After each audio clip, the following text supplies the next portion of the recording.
Hi, ഞാനിന്ന് actually ഉള്ളത് Edwin അക്കാഡമിയുടെ Perinthalmanna ബ്രാഞ്ചിലാണ്. അതായത് 6ാമത്തെ എഡ്വിൻ അക്കാഡമിയുടെ ബ്രാഞ്ചാണ് പെരിന്തൽമണ്ണയിൽ. 2022 കണ്ണൂർ വെച്ച് സ്റ്റാർട്ട് ചെയ്തു. ചെറിയൊരു സ്പേസിൽ 200 സ്ക്വയർ ഫീറ്റിൽ സ്റ്റാർട്ട് ചെയ്തിട്ട് കണ്ണൂർ കഴിഞ്ഞു കോഴിക്കോട്, കൊച്ചി, കൊല്ലം, വയനാട്. അതിന് ശേഷം നമ്മൾ ഗ്രാൻഡ് ആയിട്ട് ഇനോഗ്രേറ്റ് ചെയ്തിട്ടുള്ള ഓഫീസാണ് നമ്മുടെ പെരിന്തൽമണ്ണയിലുള്ള. ഇതിൽ ഏറ്റവും ഹാപ്പി ആയിട്ടുള്ളൊരു മൊമെന്റ് എന്താണെന്ന് വെച്ച് കഴിഞ്ഞാൽ കുട്ടികളുടെ ഫീഡ്ബാക്ക് അല്ലെങ്കിൽ അവരുടെ ഒരു ഹാപ്പിനെസ് ആണ് ശരിക്കും എന്നെ സംബന്ധിച്ചിടത്തോളം ഏറ്റവും അധികം ഹാപ്പി ആക്കിയിട്ടുള്ളത്. എക്സ്പെക്ട് ചെയ്തതിലും അപ്പുറം നല്ല അടിപൊളിയാണ്. ഹാപ്പിയാണ്.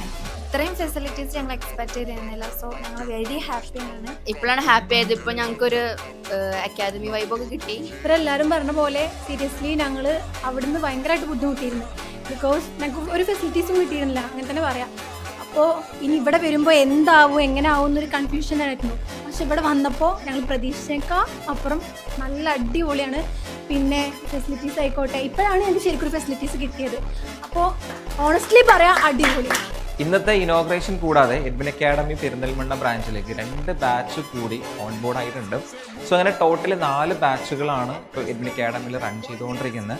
ഇതിൽ ഞാൻ ഒരുപാട് സ്റ്റുഡൻസിനോട് തന്നെ ഡയറക്റ്റ്ലി സംസാരിക്കാനുണ്ടായിരുന്നു. അപ്പോൾ അവരുടെ ഒരു ഹാപ്പിനെസ്സും വൈബൊക്കെ കാണുമ്പോൾ തന്നെ പ്രത്യേകമായിട്ടുള്ളൊരു ഫീലാണ് ആക്ച്വലി വരുന്നത്. സോ ലൈക്ക് എഡ്വിൻ അക്കാഡമി പെരിന്തൽമണ്ണയിൽ വരാൻ ലേറ്റ് ആയത് എന്താണെന്ന് പോലും ഞാൻ ചിന്തിച്ചിട്ടുണ്ടായിരുന്നു. ഇത്രയും നന്നായിട്ട് എഡ്വിൻ അക്കാഡമിനെ പെരിന്തൽമണ്ണ വെൽക്കം ചെയ്തിട്ടുണ്ട്. ആ ഒരു സ്നേഹത്തിന് എപ്പോഴും എഡ്വിൻ അക്കാഡമി ഗ്രേറ്റ്ഫുൾ ആയിരിക്കും.